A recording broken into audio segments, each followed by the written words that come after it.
And an Ebira. This is Learning Ebira with Alex Adays. I welcome you to another interesting and educative episode. If you're just joining us for the first time, of course, you know what we do here. We teach the Ebira language. Go through my channel, you'll see some of the lessons that we've shared here before this episode. Make sure to subscribe and turn on post notification for further lessons and further episodes. And for those who are returning, Nyase. On this episode, we will be learning questions in Ebira. Questions in Ebira. What do I mean by that? I mean asking questions in Ebira. So in English, you know, when you want to ask questions, what you have the 5 W's and H.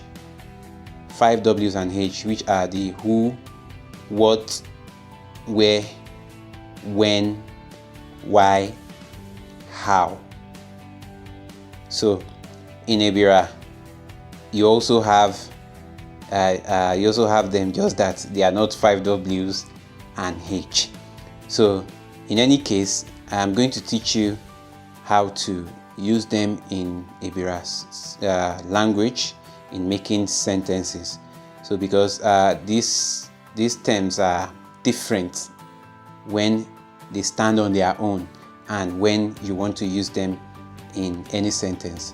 So that's pretty much what we'll be learning, asking questions in Ebira. Who, in their original form, who is Enovi. Who, Enovi, because who actually refers to a person. If you're asking a question and you say who, you are referring to a person. So who is Enovi? Enovi. What? Sonovi. Sonovi. What? Sonovi. Where? Izovi. Where? Izovi.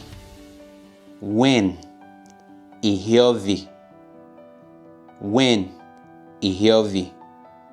Then the last W, why? Seme. Why? Seme.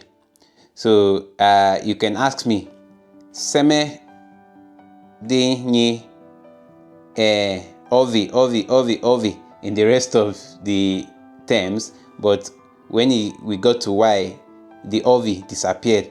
I don't know. So if you ask me Seme, why? Seme, I don't know. So you have who, Enovi, what, Sonovi, where, Izovi, when, Ihiovi, then why, Seme. So in the original form, this is how they are pronounced. So, but in sentences, they are different, quite tricky. For instance, who in its original form is Enovi, but in sentence you have en. I'm going to type it out on the screen for you to understand. So it's like taking the en in Enovi, and that's all. The ovi, you throw it away. I don't know if you got that correctly. So who in making sentence is en. So you can have something like an apostrophe at the end of the n.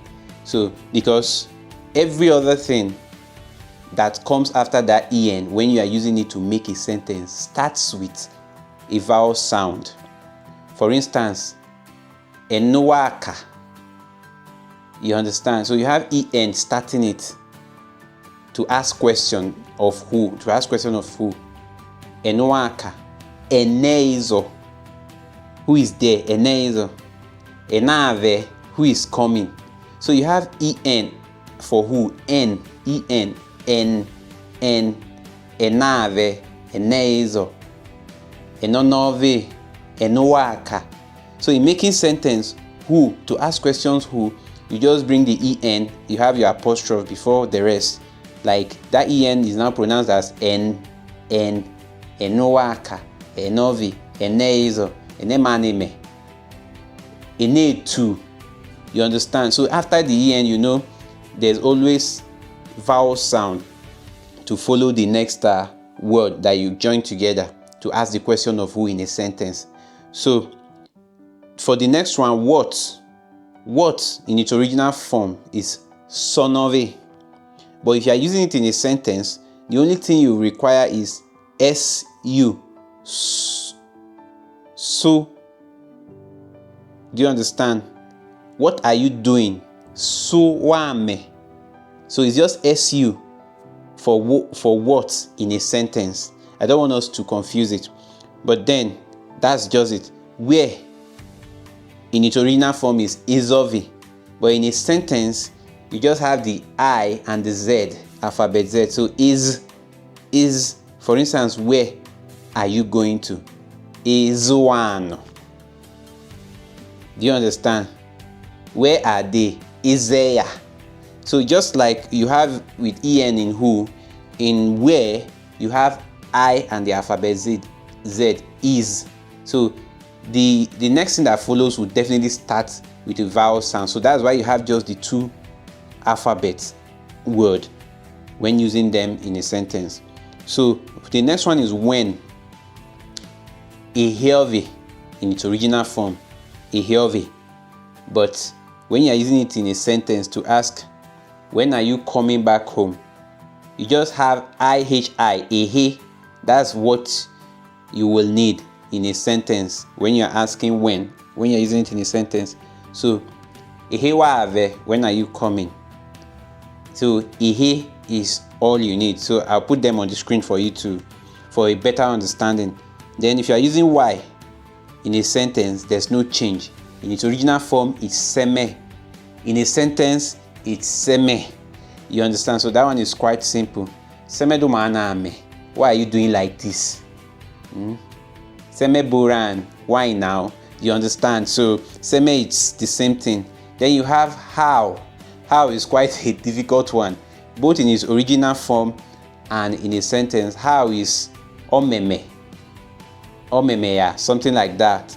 You get? So it's also the same thing in its original form and in using them to form a sentence. So that is pretty much it about asking questions in Ebira.